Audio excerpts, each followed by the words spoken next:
Abahlali behostel yaseDeep Kloof eSoweto nebebelucwabevu ngomsindo badela ingqele bakhuphela inqubo yabo esitalatweni bekhalazela ingxaki zombane abahlangabezana nazo kulo mmandla. Buncinane ngabantu abane ababhubhileyo ngelixa abanye abane bebalekiselwe esibhedlele emva kokunquzulana kweenkunzi zegusha phakathi kwesigada nemoto yohlobo lwesedan eMpumalanga. We will do our best again to make happy our fans and to keep going, you know. We are in very good energy, in good vibe. I think all the players, they are fit, they are ready. All of them, they are sending messages that they are ready to play this game. Onke amehlo athe ntsho kumdlalo wedabi laseSoweto ngomso nalapho iKaizer Chiefs izakunquzulana neOrlando Pirates eFNB Stadium.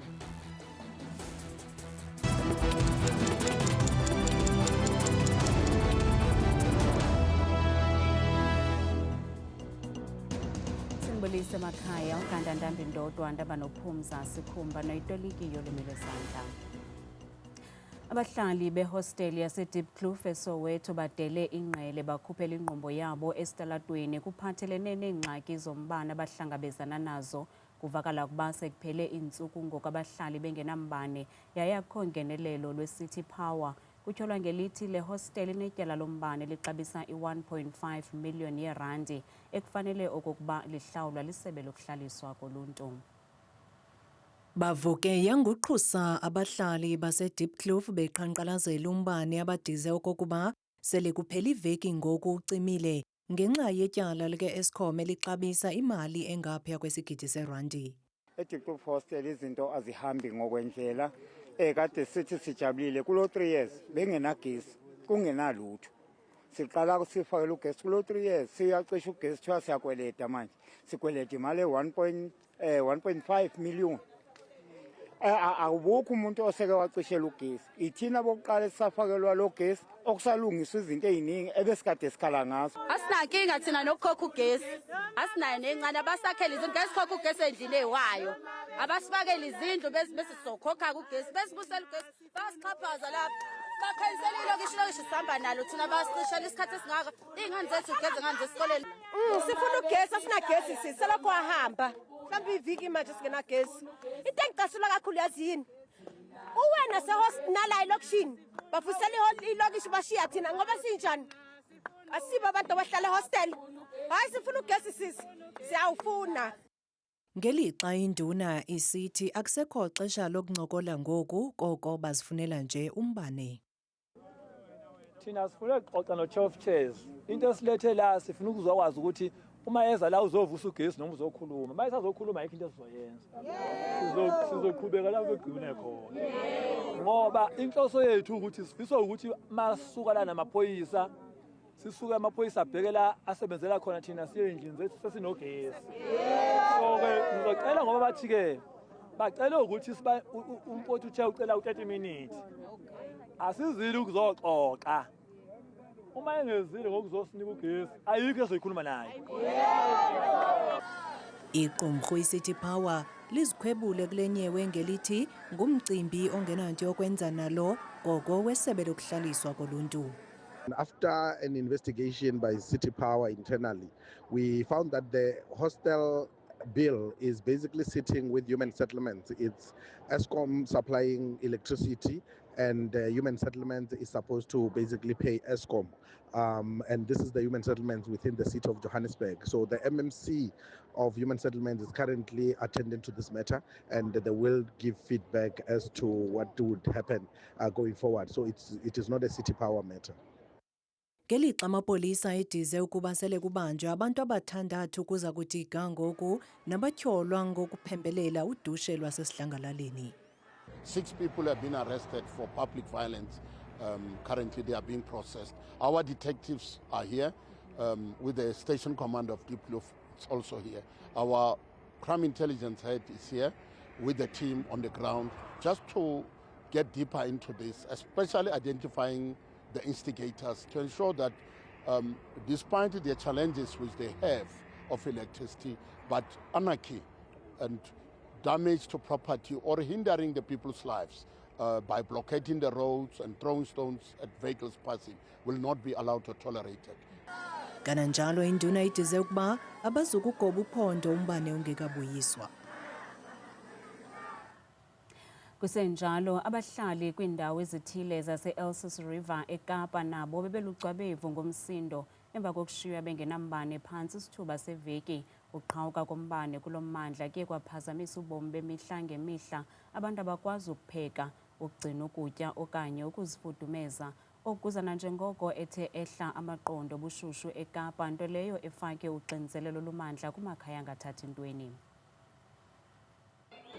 Abahlali base-Elsies River banxungupheleyo bathi izikhalo zabo zokubuyiswa kombane zibethwa ngoyaba ngo-Eskom kwaye ngoku kufuneka baxonze mphini wumbi ukuze baqhubisane nengqele kunye nokulungiselela ukuya ngaphantsi kwempumlo.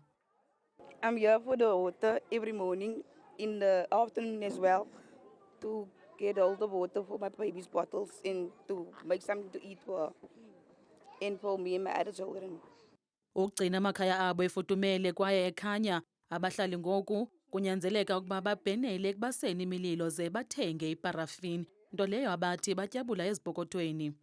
Paraffin is very expensive. It's nearly 20 rand for a bottle, just to fill the 2 lamps. And the candles is 60 rand for one. We struggle every day. Every day is a struggle. Umama uEshela Phyllis oneminyaka 15 ephila nesifo sephika i-asthma ngolwasemzini nothi asebenzise umatshini wokumncedisa ukuphefumla inebulizer, uthi ukugcinywa kombane kubeka ubomi bakhe esichengeni. Ik heb de astma boos. Ik kan niet asem krijgen.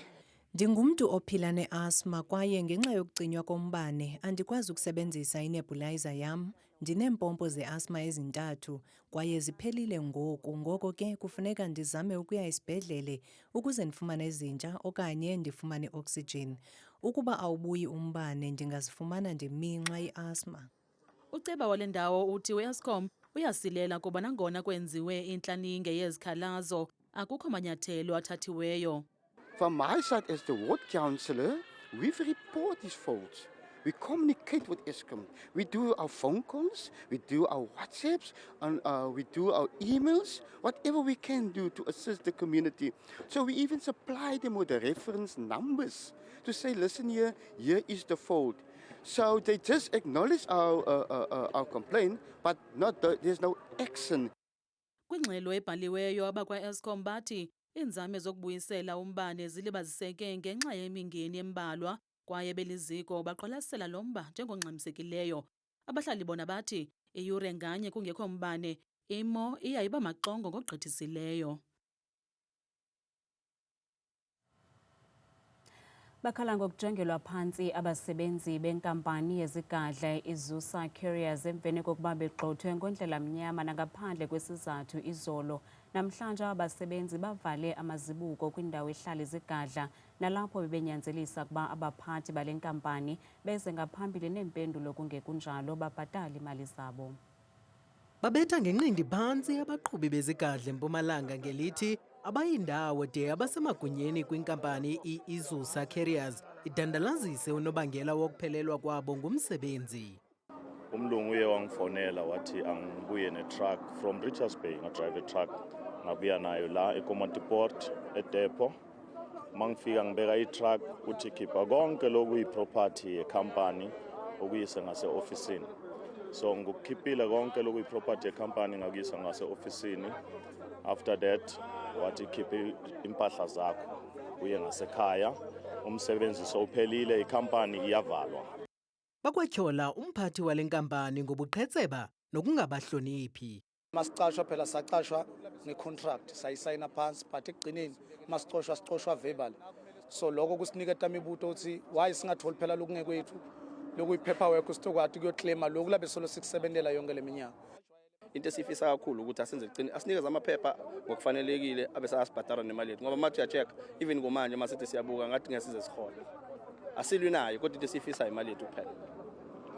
Aba basebenzi bathi abananca nokuphelelwa kumsebenzi kodwa eyona nto bayifunayo kungokunje zimali zabo zemirholo kuquka nezomhlala phantsi. Senginesikhathi eside ngisebenzela le company le. Yabona manje lo mlungu ngisuka naye le Moy River ngiza naye ngapha.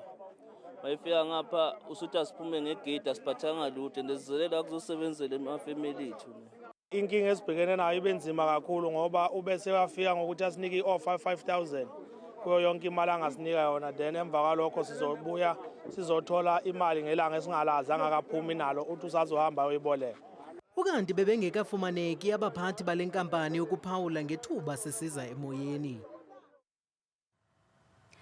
Buncinane ngabantu abane ababhubhileyo kwingozi phakathi kweSidon kunye neSigadla kuhola R23 phakathi kweForkrest nePedekop eMpumalanga phezolo. Abantu abane bebekhwele iSidon bonzakele kwaye bonke babalekiselwe kwisibhedlele esikufutshane eStanderton. Nobangela wolungquzulwano usaphandwa, kodwa nangona kunjalo kusolwa ukuba ukuqhuba ngokungakhathali kusenokwenzeka ukuba kungunobangela wale ngozi. Kanti amagosa ezendlela kweli phondo abongoza abaqhubi ukuba bathobele imithetho yezendlela ngalo lonke ixesha. Lo wayesakuba ngunobhala jikelele weCOSATU uMnumzana Mpazima Shilowa uthi SACP kusenokwenzeka ukuba ayizange ithathele ingqalelo ngokupheleleyo iziphumo zesigqibo sayo sokungenela unyulo luzayo lomasipala ngaphandle kwe-ANC. Lokashilowa uthi yasixhasa isigqibo se-ANC sokuba amalungu e-SACP akwangamalungu e-ANC makakhethe icala. I think the SACP didn't think through what is going to happen. I think the ANC is right.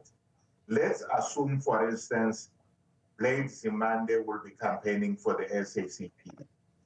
He can't sit in the ANC that is going to be discussing strategy and tactics for the elections for the ANC, including on how to counter some of the issues that may be raised by the SACP. So it makes sense. Amakhulukhulu abahlali abafake izicelo zezindlu ze-RDP eGauteng bangene kwii-ofisi zesebe lokuhlaliswa koluntu eGauteng befuna ingcaciso engxamisekileyo malunga nolwabiwo lwezindlu elibaziseke ixesha elide. Abahlali bathi balinde iminyaka engaphezu kwe-10 ukuba babelwe izindlu zesibonelelo sikarhulumente kwaye batyhola ngelithi inkqubo yolwabiwo lwezindlu ineziphene. Nangona ingqele iqhaqhazelisa amazinyo kwiphondo laseGauteng ayibanga ngumqobo kubahlali abafuna izindlu zabo zesibonelelo sikarhulumente. Aba bahlali babanga ngelithi oko babekuluhlu lwabantu abalinda izindlu ukusukela ngonyaka ka-1996. Ngiyamfuna uthini njengoba ngisho ngisilile ngishonele yindoda. Mabaso uthini ngishe ngizogijimela indlu ngigijimele lendlu ngisaseyintombazane sengize ngigugile ngishonele yindoda. Uthini ngami mabaso, uthini ngami mabaso, lobhlungu ngisabona uthini. Singabogogo silale egradini wena uhleli endlini efudumele uhleli kamnandi. Iinkokheli zasekuhlaleni zithi imeko yaba bahlali ayintlanga kwaphela. Abogogo, because they're hands-on, they shared the information, and then we decided to come Lana housing. Given that last week Wednesday, Abogogo Bebala of ages over the age of 70 years old, and they were told what about the salary subsidy for allocation. But when we see that there was a list already, we decided we could engage in Abogogo but Sizela. What's going on? Isebe lokuhlaliswa koluntu livumile ukuba ngokwenene inkqubo yokunikezelwa kwezindlu iyacotha. Part of the reason that they are here is because there was a list which was making rounds on social media of the identified beneficiaries that will be allocated at Lufering. And I can confirm to you that we don't even have a single house currently as we speak here that is ready for allocations at Lufering. But second to that, the official that is purported to have signed that list is not within human settlements in the city of Johannesburg. So we don't know that person. And when you look into that list is fraudulent and is generated by people who are collecting monies illegally to our residents, pretending to be the representatives of government. Abasemagunyeni bathembise abahlali ngelithi izikhalazo zabo zizokunikwa ingqwalasela. Inyanga ka-April inyanga yokuphawulwa komculo womnqunqo iJazz Appreciation Month Iqala lomculo umlungisi Gegana nozenzele udumo kwilizwe jikelele kuquka nakumazwe ehlabathi yenye yemvumi ezakuthabatha inxaxheba kumsitho zakubanjelwa kuGompo ngomhla 30 kule nyanga ukuphawula iJazz Appreciation Month.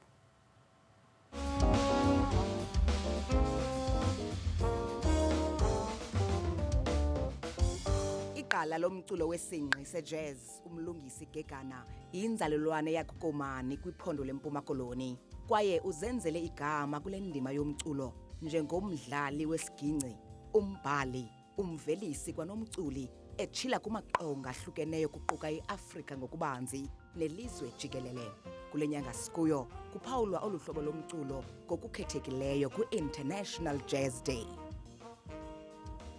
iJazz bubomi endibuphilayo man ndikhulela kuyo wena iJazz isikakhulu noxa ke ekhaya ke kwangekho mntu uqokelela umculo kakhulu kodwa ke indawo endikhulele kuyo nje kwi-environment kwiitshomi nalento kuthiwa kudla ngothiwa ibhag nxa seyikufumene ayikuyeki so ndafunyana nje yiloo bhag nje around mna ndayithanda kakhulu lo mculo kuthiwa iJazz. Njengomdlali wesiginci, umbhali kunye nomculi, ithini inkqubo yokushicilela phaya estudio? Kwele studio ubiza abantu kwezo ndawo ba-strong kuzo like umzekelo mna as umuntu odlala ibass ndi-strong kwi-bass then ke ndibize abantu kwi-instruments ezahlukeneyo ndibize umuntu ozadlala ipiano ndibize umuntu ozadlala i-drums i-trumpet i-trombone i-saxophone kanjalo nakanjalo. Apha ekuculeni wena mntasekhaya ndiliyilo man. Abalandeli bakhe ke kunye nabathandi bolu hlobo lwesinqi bangamfumana eqongeni kwezi ndawo. Zininzi izindawo endidlale kuzo sisimani kodwa ke ngoku kuneshow ezayo njengoba sithetha nge-International Jazz Month kune-International Jazz Day enge-30th ka-April. Ndizabe ndiseMonti kwi-restaurant endiye ndayenza ikhaya okokoko ndabuye lapha e-Eastern Cape kulapho ndiperforme khona kakhulu ngoba kaloku ndihleli ngaphandle iminyaka emininzi ndibuye ngo-2018 ubuyela apha back eQueenstown. Then ke so i-shows endizenza kakhulu ndiya apha e-Eastern Cape kuse-East London kwi-restaurant ekuthiwa i-House 87.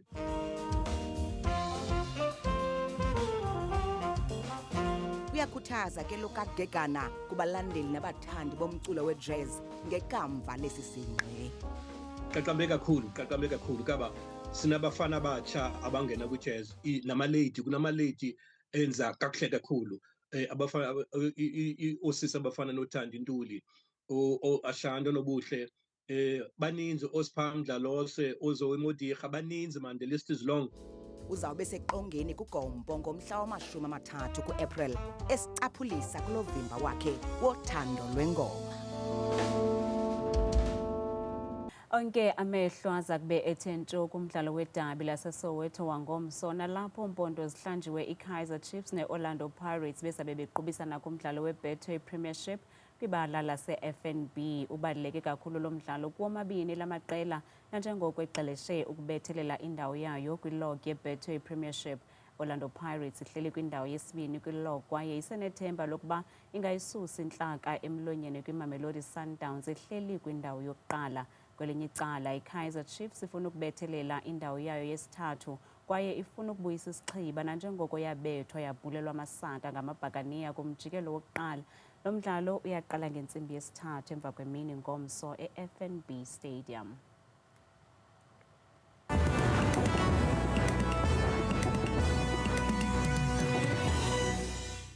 Enkosi kakhulu ke mamqwathi noncuthu lamazangwa kwidesika yendaba. Ndiyakubulisa nawe mbukeli wam apha ekhayeni, ndikwamkeleke kwiqonga lam leMozulu. Mna ke bethuna ngegama ndikuthabile ke ndiyinzwakazi yabathembu ngokubanzi ke masijonge nantsi imozulu. Mbukeli siyesiphawule kaloku umfanekiso wam osemva kwam ke ziziganeko zemvula imimoya nje kuwo wonke uMzantsi Afrika. Nawe uyawuphawula apha kwaba noko imeko ithanda uba mandundu kakhulu kwindawo ezininzi ezikumantla futhi nempuma ephondo kakhulu phakho Alexandra Bay ngaselunxwemeni amaqondo anciphe kakhulu ekuseni phaya afika ngo-13 degrees napha ko-Appleton futhi sekhona loo nkwankca iimvula zikhatywa zeziduduma nje phantse yonke imini yangomso ngokubanza apha ekhaya ke masijongeni loo maqondo wethu aphantsi kaloku ke naphezulu sithi ke sivule ngephondo lokuqala neliphaya ephondweni lasempuma koloni kwiindawo ezininzi ke zelaphondo eziphaa kumantla kakhulu koomaltswayi Jamestown ekomani napha kooBurgersdorp kuyabanda xa bevuke ekuseni phaya ngenxa yemvula indudumo loo maqondo anciphe kakhulu de afikele kaloku bethina la 10 degrees kanti ke benjenje futhi ephondweni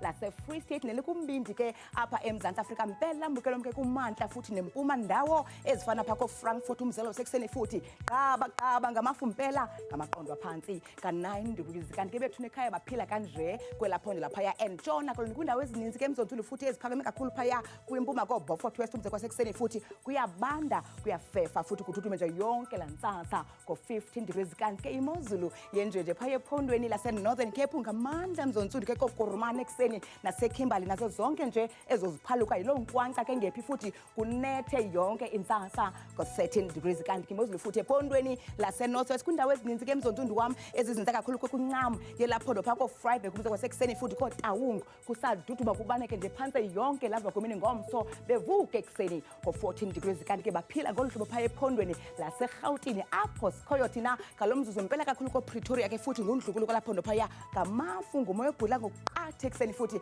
babuye bavale belusonga usuku ngomso ngo-23 degrees kanti bukele ekhaya xa unyuka nam ngokubanzi sijongeni kwelaphondo laphaya koLimpopo mpela kwiindawo ezininzi ezinze kakhulu ke kumazantsi futhi nempuma kwelaphondo phaya koPhalabolo kwasekuseni futhi ngaloo mafu yiloo ngqele futhi ka-16 degrees kanti ke futhi sihle ngokubanzi futhi phaya ephondweni elisempumalanga kwindawo ezininzi ke futhi kumantla nentshona phaya ndithetha ke napha koMiddleburg ekuseni nasencamini phaya emalahleni kwasekuseni iyavakala ingqele phaya amaqondo aphantsi ko-12 degrees buka ekhaya vuma ndiyivale ndiyisonge imozulu phaya ke kwaZulu Natal mpela ke kumazantsi futhi indawo ezininzi ko-Kokstad kuyabanda eThekwini futhi noxa kuwenkamandi phaya xa bevala besonga usuku ngomso ngo-29 degrees mna ndikudada kangaka xeshele myoli